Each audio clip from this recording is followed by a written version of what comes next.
নমস্কার, হরে কৃষ্ণ সবাইকে। ঝুলন যাত্রা 2025 কবে? আজকে আমরা ঝুলন যাত্রার মাহাত্ম্য ও মহিমা সম্পর্কে জানব। ঝুলন যাত্রা মহোৎসব কবে পালিত হবে সেটাও এই ভিডিওতে জানব।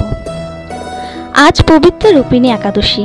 শ্রাবণ মাসের শুক্লপক্ষের এই একাদশী থেকে পূর্ণিমা পর্যন্ত মোট 5 দিন ঝুলন যাত্রা পালিত হবে।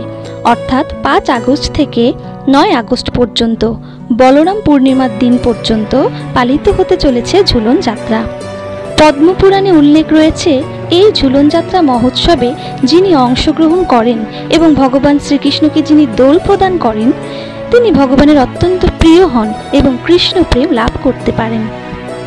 এছাড়াও বলা হয়েছে, যদি কেউ নিমেষকাল মাত্র ভগবানের এই ঝুলন দর্শন করেন তবে সহস্র যজ্ঞের ফল লাভ হয় এবং তার আর পুনর্জন্ম হবে না। তাই সকলের এই ঝুলন যাত্রায় অংশগ্রহণ করা উচিত। হরে কৃষ্ণ।